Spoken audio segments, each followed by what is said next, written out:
Okay, I think we could return to this question of justification because this is one this is a difficult question, especially when we move from law to other disciplines.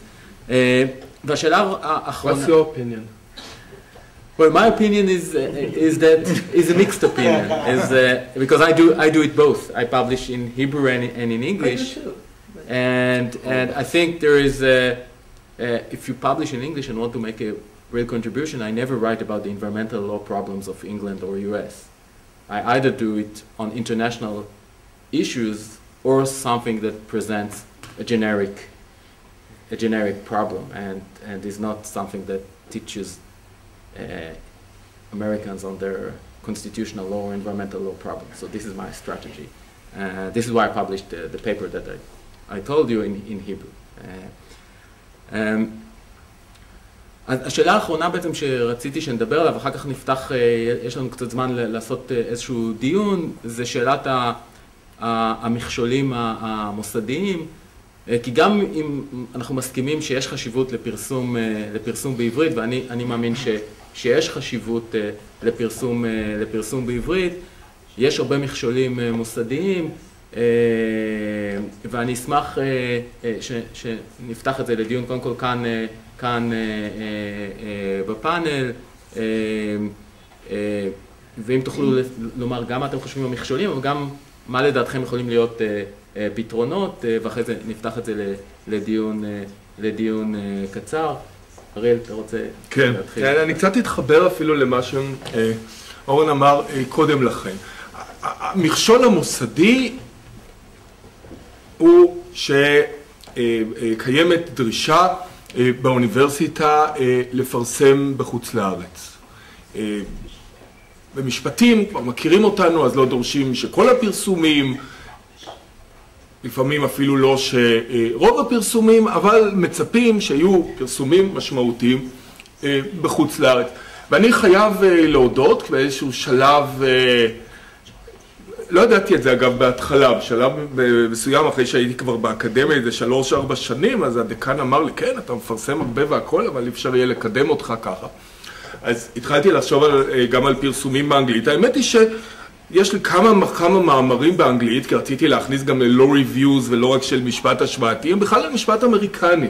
אני לא יודע בכלל מה, יכול להיות שפה ושם אפשר לכתוב משהו על כזאת תיאוריה חוקתית מופשטת שלא צריך להזכר אף פסק דין, מאוד מאוד נדיר. אני כתבתי כמה מאמרים על משפט חוקתי אמריקני לגמרי. פעם אחת יש לי הישג שהצלחתי להכניס מאמר השוואתי, ככה נושא בוער גם בארצות הברית, שהיה בו הרבה משפט ישראלי ללא ריוויו כללי, אבל זה דבר נדיר, בעיקרון קשה מאוד. עכשיו, הסיבה לדרישה הזאת, יש סיבה אחת שמדברים עליה, שזה באמת האוניברסיטה כמקום שעוסק במדע, ומדע זה לא עניין מקומי, דבר בעל משמעות אוניברסלית, וצריך להשתלב בתוך קהילת החוקרים העולמית ולא רק בתוך קהילה מצומצמת. אבל אני אציין סיבה נוספת לא פחות חזקה מבחינה ריאלית, ואני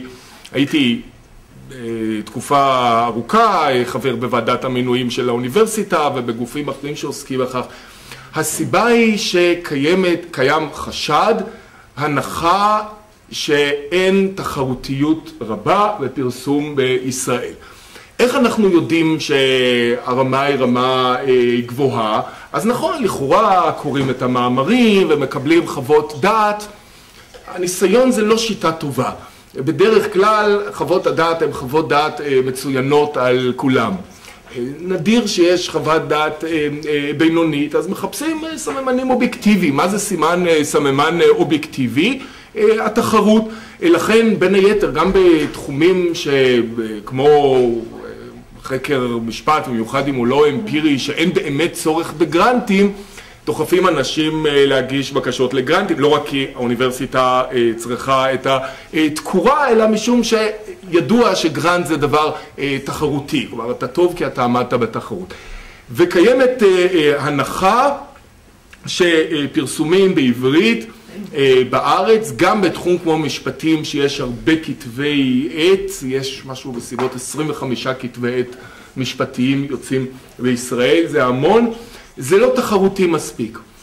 מה אפשר לעשות בעניין הזה? יכול להיות שאם אנחנו רוצים להיות רציניים בעניין, זה לא פשוט ההצעה הזאת, יש לה גם חסרונות ואני לא בטוח שיקבלו אותה, זה שכתבי העת השונים יפרסמו נתונים מה שהיום אף אחד לא עושה שקשורים לעניין הזה של התחרותיות. כמה מאמרים מוגשים, כמה מתוכם מתקבלים, כמה מהמאמרים שנדחים הם למשל נכתבו על ידי חבר סגל במוסד שהכתב העת שייך אליו, וכן הלאה וכן הלאה. אני בטוח לא בטוח, אני מאמין שהגישה תשתנה לפחות מההיבט של התחרותיות. אני גם לא חושב שזה נכון לומר לאנשים תפרסמו רק בארץ וזה בסדר, זה דווקא דבר יפה מאוד באקדמיה הישראלית בתחום המשפט שמצפים גם לאוניברסליות הזאת. הבעיה היא כאשר היא משפיעה על שום, אני נורא נהניתי לכתוב על משפט אמריקני לאמריקנים, על דבר אבסורדי. ממתי האמריקנים כותבים שורה של מאמרים על המשפט הישראלי? היה מישהו עושה דבר מהסוג הזה, זה לא היה עוזר לו לקידום. אז אני לא אומר שבמידתיות לא צריך לעשות את זה, אבל כאמור יש איזו השפעה לא רצויה ממש על התכנים של המחקר. יכול להיות, אני לא בטוח, יש לי תחושה שזה יעזור, אבל אנחנו נצליח להראות, וזה דורש מידה רבה של שקיפות, שפרסומים, לא יודע, בכל כתבי עת, אבל בכל מדינה יש כתבי עת יותר תחרותיים, פחות תחרותיים, שלפחות פרסום במספר כתבי עת בארץ זה דבר תחרותי, שמעיד על כך שמאמר שפורסם גבר על מספר מאמרים אחרים כדי להיכנס לשם. אם רוצים להיות פרקטיים, ויכול להיות שאנחנו צריכים לחשוב גם בכיוונים האלה, לא מספיק לטעון את הטענות האידיאולוגיות והעקרוניות שדיברנו עליהן בעצם במענה לשאלות הקודמות, אלא גם צריך לחשוב על אסטרטגיות אחרות, שוב שיש להן מחיר מסוים ושקיפות וכל מה שאמרתי, להראות דבר שאנחנו יודעים, לא כל כתבי העת, אבל יש מספר כתבי עת בארץ שבהחלט הם כתבי עת בררניים, ולפחות לפרסום בכתבי עת אלה, באמת אין שום סיבה לייחס משקל שפחות בפרסום בכתבי עת, לפעמים יכולים להיות הרבה פחות בררניים באנגלית, אבל ברגע שרואים באנגלית, לפעמים אגב אפילו שפה שאיננה אנגלית, אם זה כתוב באותיות שאינן עברית, זה כבר נחשב משהו הרבה יותר רציני, כי מניחים שזה עמד בתחרות. באמת? אוקיי, חשבתי שיש לי עוד דקה לפני. So, I spent a few years at Michigan Law School as a visitor. Siri can testify because she was there part of the time, so we saw each other. So I saw how things worked there in the land of objectivity and professional criteria.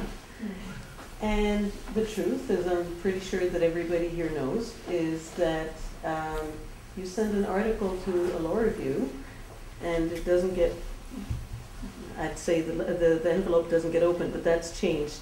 There's no more envelopes, but it doesn't get opened, it gets thrown out. But if you send it from the same law school or from an elite law school, then it gets accepted and it can be as bullshitty as your own article, but it gets published. And the first time I tried to send an article when I just started out, I didn't know how things worked, so I wrote an article and I even sent it from the U of M, but I wasn't a professor there, so who would even look at it? And then one of my colleagues there, a professor at the U of M, picked up the phone and said to someone, she's mine, open the envelope. So they opened the envelope, and of course it then became a wonderful article, and they published it right away. So my first article in English was at the Yale Journal of Law and the Humanities because it was so good. It was completely objective. There was no nepotism whatsoever. So the fear of nepotism in Israel is real and serious, and I think it's a big problem. yeah, so what else is new? So I rest my case. טוב, קודם כל אני אתחיל בגינוי, אני חושב שבאמת פעם התבדחנו ואמרנו שהאקדמיה הישראלית היא היחידה בעולם שלא מכירה בעברית.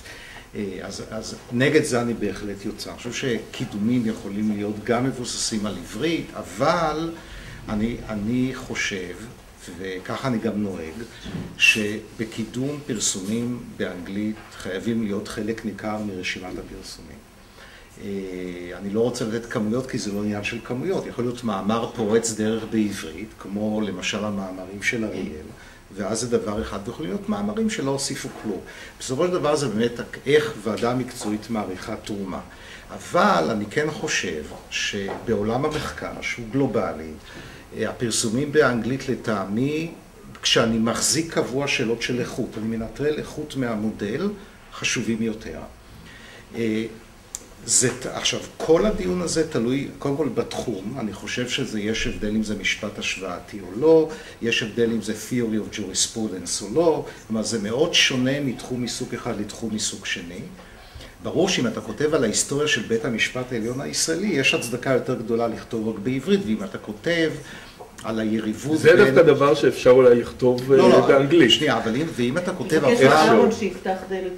אבל אם אתה כותב, אבל לעומת זאת על תיאוריה של ליברליזם, ויש בזה, למשל, התדיינות קימליקה, אז אני רואה הרבה יותר ערך לכתוב את זה באנגלית.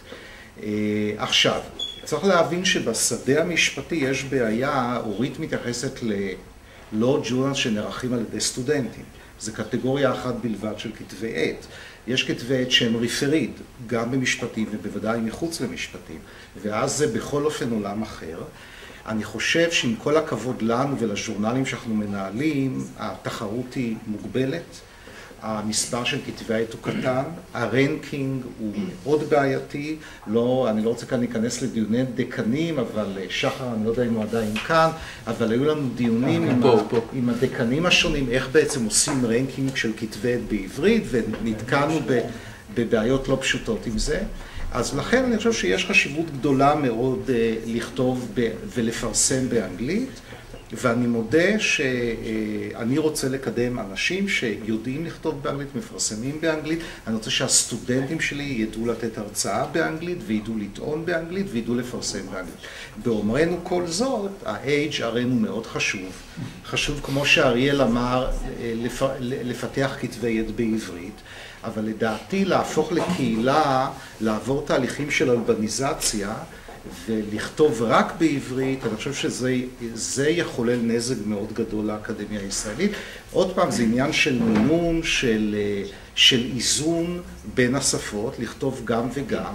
אגב, אני רוצה להתחיל בשנים הקרובות לפרסם גם בערבית. גם זה חלק ממדינת ישראל, ועל זה עוד לא נדבר היום. אבל אני חושב שה-HRN חשוב לפתח כתבי עת בעברית, אבל אני חושב שזה גם עניין של מידה, וממש ממש אני נגד לחנך את הסטודנטים שלנו, כאילו, כיוון שאנחנו ישראל, אז הפרסומים באנגלית וידיעת האנגלית חשובים פחות מעברית. אז אם זה הכיוון, אני רק רוצה להזהיר נגד הכיוון הזה. כלומר, אני חושב, אני אומר כמה